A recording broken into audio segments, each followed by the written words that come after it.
je vais partager avec nous les principes fondamentaux pour être efficace dans notre ministère sacerdotal, dans notre vie de prière en tant qu'intercesseur.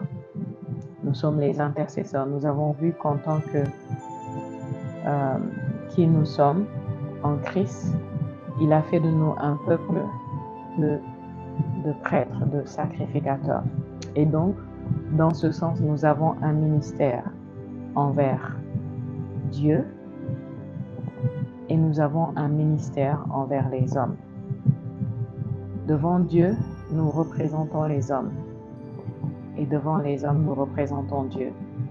Donc, nous avons vu que nous n'avons pas besoin, en tant que sacrificateurs, d'avoir un représentant auprès de Dieu, d'avoir un intermédiaire, quelqu'un qui va présenter nos prières à Dieu, mais que c'est nous-mêmes qui sommes les intermédiaires pour notre monde, pour notre entourage, pour ceux-là qui nous entourent, c'est nous qui les représentons. Donc c'est nous qui sommes les saints qui sont censés intercéder pour le monde. Ce ne sont pas les saints qui ont, on va dire, déjà été promus dans la gloire céleste, qui sont les intercesseurs de notre monde. Ils sont déjà de l'autre côté, ils ont fini leur mission sur la terre, ils sont dans le repos et dans l'attente de la rédemption de leur corps. Nous sommes ceux qui sont encore ici sur la terre, habilités et oints à porter notre monde devant le trône, à être à la brèche, à intercéder, à prier, à recevoir des réponses à nos prières et à ainsi effectuer des changements dans notre monde. En Luc chapitre 18, verset 1, on ne peut pas parler de prière sans citer ce passage. Et c'est le Seigneur Jésus qui parlait ici. Jésus leur dit ensuite cette parabole pour leur montrer qu'ils devaient toujours prier sans jamais se décourager. Mais il leur dit ceci pour leur montrer. Il leur dit la parabole pour leur montrer quoi? Qu'ils devaient toujours prier sans jamais se décourager. Dans une autre version, il dit Jésus leur donna la parabole pour leur montrer que l'homme doit toujours prier sans jamais se relâcher. L'homme doit toujours prier et ne point se relâcher. Alléluia. Donc, quand l'homme ne prie pas, il se relâche. Quand l'homme prie, il n'est pas en état de relâchement. Donc, ce que Jésus nous dit à travers ce verset, c'est que c'est le mode par défaut de l'homme de prier. C'est son mode par défaut. L'homme doit toujours être dans un état de prière, dans un état constant de prière. Donc, j'aimerais vous dire certaines choses que le Saint-Esprit m'a dites à propos de la prière et vous pouvez noter. Ça va vraiment vous encourager et ça va vous aider aussi à mieux comprendre pourquoi l'homme doit toujours prier. Il y a beaucoup de choses à dire à propos de la prière, mais il y a 6 faits ici à propos de la prière. Prier pour l'homme, c'est comme voler pour l'oiseau. Donc, un oiseau est fait pour voler. Quand un oiseau ne vole pas, on ne peut pas dire que c'est un oiseau tout à fait. Un oiseau est fait pour voler. Un homme est fait pour prier. Donc, quand l'oiseau vole, il est dans son état d'épanouissement. Il est dans son état normal. Il est dans son état originel dans lequel il a été créé. Il a été créé pour voler. Donc, prier, c'est comme voler pour l'homme. Quand vous priez réellement et vous communiez avec Dieu, vous êtes dans cet état de communion, de communication. Vous êtes comme un oiseau qui est dans son plein vol. Deuxième fait à propos de la prière, quand l'homme ne prie pas, il n'est pas dans son meilleur état. Quand l'homme ne prie pas, il n'est pas dans son meilleur état. Et quand je parle de prier ici, vous devez bien sûr comprendre qu'il ne s'agit pas de n'importe quelle prière. Il ne s'agit pas de la prière à n'importe qui. Ici, je parle de la prière du croyant, de celui qui est en Christ. Quand il prie, et il prie Dieu de la bonne manière. Toutes les autres formes de prière, toutes les prières à d'autres dieux, à d'autres divinités, ne sont pas comptées dans ce que je suis en train de dire. Donc, quand l'homme ne prie pas, il n'est pas dans son meilleur état. Ce qui nous amène au point suivant. Le troisième fait, il dit quoi? La prière produit et fait ressortir le meilleur de nous, comme le feu fait ressortir le meilleur de l'or. Alléluia. Donc, vous prenez l'or dans son état brut, vous voulez sortir le meilleur de cet or, vous voulez en faire un or pur, un or fin. Qu'est-ce que vous faites? Vous le faites passer par le feu. Et de même que le feu fait sortir le meilleur de l'or, la prière fait sortir le meilleur de nous. Quand nous sommes dans la prière, quand nous sommes en communion avec Dieu, quand nous sommes dans ce temps de connexion consciente avec lui, qu'est-ce qui se passe? Le meilleur de nous monte à la surface. Le quatrième fait dit quoi? Parce que nous sommes dans ce monde déchu, il y a un besoin de purge constante des impuretés que nous croisons. Tels que nous sommes en Christ, la nouvelle créature, nous sommes des êtres parfaits. Nous sommes parfaits, pourquoi? Parce que nous sommes nés du Dieu parfait, du Dieu qui est lui-même la perfection. Si je suis né de celui qui est la perfection, alors je suis parfaite, je suis perfection en moi-même. Amen. Mais à cause du fait que nous sommes dans un monde déchu, continuellement, nous prenons sur nous des impuretés. Nous prenons sur nous de la sueur. Et alors, puisque nous sommes souillés et impurs, le meilleur de nous ne sort pas. Le meilleur de nous est comme couvert. La perfection en nous est comme couverte. Elle est comme salie. Et alors, elle ne se voit pas, elle ne se manifeste pas. Mais qu'est-ce qui se passe lorsque nous prions? De même que le feu purifie l'or, de même dans la prière, nous sommes en train d'être purgés, nous sommes en train d'être purifiés. Les impuretés et les souillures que nous rencontrons dans notre monde, avec lesquelles nous sommes continuellement en contact, sont en train d'être retirées. Et alors, qu'est-ce qui se passe? Le meilleur de nous se montre à la surface. Cinquième fait à propos de la prière.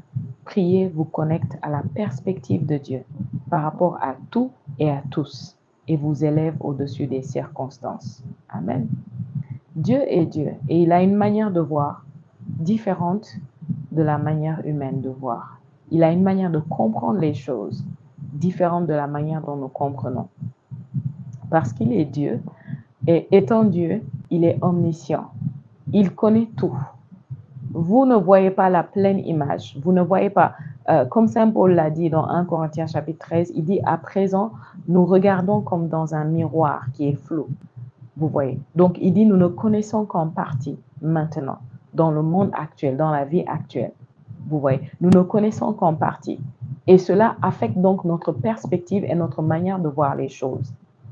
Mais quand nous voyons depuis la perspective de Dieu, alors l'image devient de plus en plus complète, elle devient de plus en plus limpide. Et alors, notre perspective passe de la perspective humaine à la perspective divine. Et cela se passe dans le lieu de la prière, dans le lieu de la communion avec Dieu. Si j'ai une situation, une circonstance que je veux changer, quelque chose qui me dérange, une personne peut-être, lorsque j'amène ça dans la prière et je prie de la bonne manière et je suis dans ce temps d'intimité et de communion avec Dieu, qu'est-ce qui se passe? Soudain, il y a un shift. Ma perspective des choses commence à comme s'évaporer et la perspective de Dieu prend le dessus. Et alors, je commence à voir les choses comme Dieu les voit. Je commence à voir les gens comme Dieu les voit. Je commence à voir les circonstances, les événements, les situations comme Dieu les voit. Et puisque je vois comme Dieu voit, ça veut dire que maintenant, je suis comme celui qui est au sommet de la montagne. Donc, je suis élevé au-dessus des circonstances. Plus je prie, plus je suis en communion avec Dieu, plus je dure dans cette position de prière où je présente cette chose avec Dieu, où je suis en esprit. Souvenez-vous, je vous ai parlé de comment il a dit dans Éphésiens chapitre 6, verset 18, il a dit, priez toutes sortes de prières en esprit. Alléluia. Donc, en esprit maintenant, je vois comme Dieu. Et parce que je vois comme Dieu, je ne suis plus en bas. Je perds la mentalité de victime, qui est une mentalité naturelle pour l'être humain, qui est une mentalité légitime. Je perds la mentalité de celui qui se plaint. De toute façon, la mentalité de victime est la mentalité qui t'amène toujours à te plaindre. Parce que quand tu comprends que tu n'es pas une victime, quand tu comprends que tu es plus que vainqueur, quand tu vois à la manière de voir de Dieu, tu ne peux jamais te voir comme une victime. Quand tu vois comme Dieu, tu comprends que tu ne peux jamais être désavantagé, que tu ne peux jamais être dans une position défavorable. C'est impossible. Pourquoi? Parce que tu vois comme Dieu, tu penses comme Dieu. Amen. Donc, dès le moment que tu vois comme lui, tu penses comme lui, tu es élevé au-dessus de toutes ces situations. Tu connais plus que l'image qui est présentée à toi. Tu opères maintenant dans la pensée de Christ. Tu opères dans le discernement. Tu opères dans la clairvoyance, dans la perspicacité surnaturelle. Donc, tu vois au-delà du présent. Tu connais le futur. Tu connais les tenants et les aboutissants parce que tu es maintenant dans cet état d'une communion, d'une unité active avec la pensée de Christ. Tu as la pensée de Christ, mais cette pensée n'est pas continuellement active en toi. C'est ce que 1 Corinthiens chapitre 2, verset 16 nous dit. Nous avons la pensée de Christ. Il dit, qui a connu la pensée de Dieu pour le conseiller? Qui peut le conseiller? Il dit, mais nous avons la pensée de Christ. Alléluia. Nous n'avons pas la pensée humaine, nous avons la pensée de Christ. Mais pourquoi souvent vous pensez comme un être humain? Pourquoi souvent vous vous sentez limité? Vous vous sentez incapable? Vous sentez comme si vous ne pouvez rien faire, impuissant, parce que vous opérez dans la pensée humaine. Mais lorsque vous êtes dans cette communion profonde avec Dieu, lorsque vous êtes en prière, qu'est-ce qui se passe? La pensée de Christ qui était déjà là en vous, mais qui était comme dormante, s'active. Et quand elle s'active, elle s'élève. Et alors, quand elle s'élève, elle vous élève. Et vous êtes élevé au-dessus des circonstances. 6e fait que je veux partager avec vous à propos de la prière. La prière vous permet de nager dans la paix, alors que votre monde semble être dans le chaos. Amen. Je dis, votre monde semble être dans le chaos, parce que c'est toujours des illusions. Quand vous avez l'impression que c'est chaotique, c'est des illusions. Parce que le monde physique n'est pas la réalité. La réalité est le monde spirituel. Et dans le monde spirituel, quand vous opérez là-bas et vous arrivez à voir là-bas, vous arrivez à comprendre que vous pouvez tout par Christ qui vous fortifie. Vous pouvez tout changer. Vous pouvez tout tourner en votre faveur. Et alors, vous vous rendez compte que donc, le chaos n'est pas une réalité. Et qu'est-ce qui se passe? Vous baignez dans la paix. Vous baignez dans le calme et la sérénité. Dieu avait dit à son peuple dans Ésaïe chapitre 30 au verset 15, il leur a dit, c'est dans le calme et la sérénité que se trouvera votre force. Donc il dit à son peuple, soyez toujours calme et serein parce que votre force se trouve dans le calme et dans la sérénité.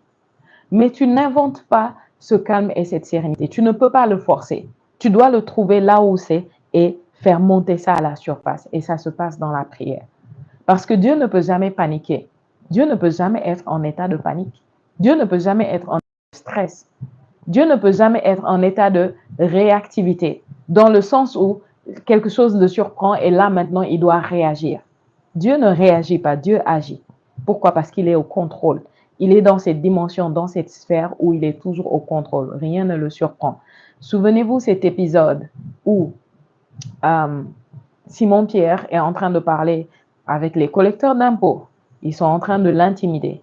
Et alors, Simon rentre à la maison et il est dans un état du genre, il faut que je dise au maître que les collecteurs d'impôts sont venus, nous devons payer nos impôts, nous avons des arriérés. Mais je ne sais pas comment lui dire. Pierre est troublé.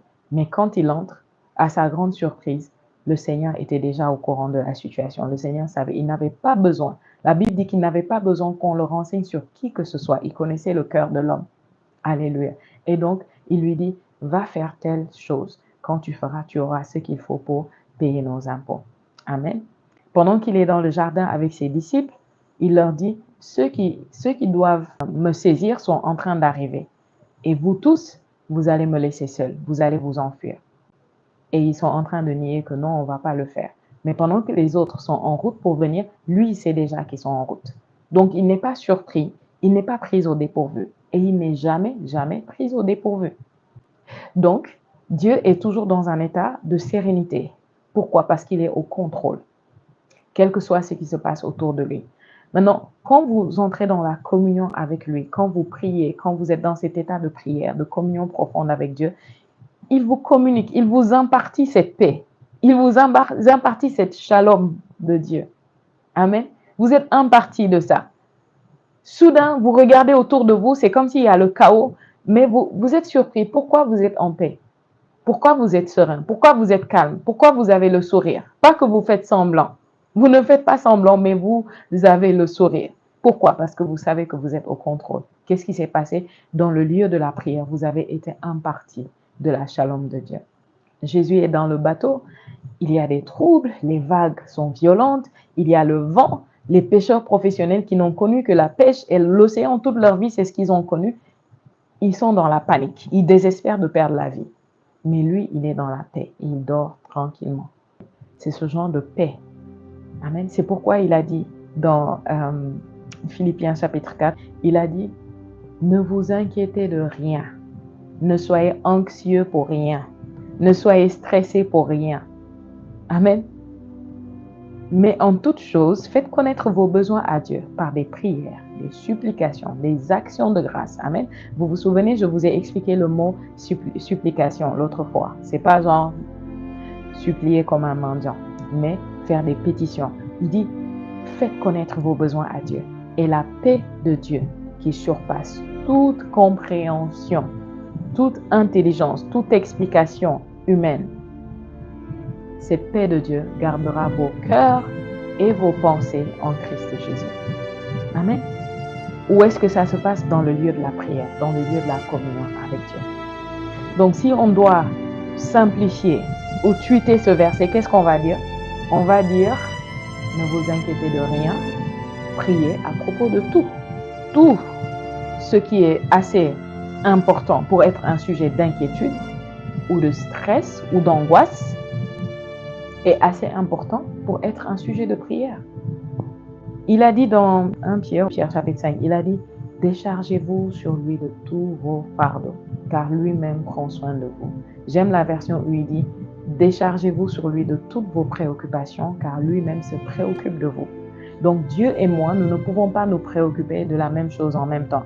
Soit je m'en préoccupe, soit il s'en préoccupe. Et quand lui, il s'en préoccupe, il y aura une issue. Comment je fais? Je me décharge sur lui de tous mes fardeaux. Comment? À travers la prière. Quand tu pries de la bonne manière, quand tu as fini de prier, il n'y a plus d'inquiétude, il n'y a plus d'angoisse. Il n'y en a plus. Si tu as fini de prier et tu es encore soucieux, inquiet, angoissé, ça veut dire l'une ou l'autre chose. Ça veut dire soit tu as prié de la mauvaise manière, ou bien tu n'as pas prié jusqu'à obtenir la note de victoire. Il y a de ces sujets, il y a de ces situations où tu ne pries pas juste et tu arrêtes. Tu pries, tu pousses jusqu'à ce que tu sens comme une percée dans ton esprit. Et là, tu arrêtes. Et quand tu arrêtes en ce moment-là, la paix de Dieu va te submerger. Et tu sauras que tu as eu la victoire, même si ça semble ne pas avoir changé. Et si en ce temps-là, le temps que tu as eu n'était pas suffisant pour aller jusqu'à avoir cette percée, tu arrêtes d'abord, tu continues peut-être ton travail, tes activités, ce que tu as à faire. Une autre occasion, tu reviens pour pousser encore sur le même sujet, jusqu'à ce que tu obtiennes cette percée, cette rupture. Dans ton esprit, tu peux littéralement sentir, dans ces moments, ce genre de sujet, tu peux sentir comme un nœud, comme un poids dans ton estomac, dans ton esprit. Et là, tu pries jusqu'à ce que ce nœud se défasse. Tu sens une rupture, une interruption. Tu sens une paix, une joie. Alléluia. Merci Saint-Esprit.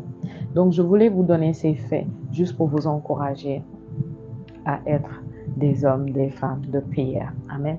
À être toujours au poste, toujours dans votre office de sacrificateur, dans votre office de prêtre.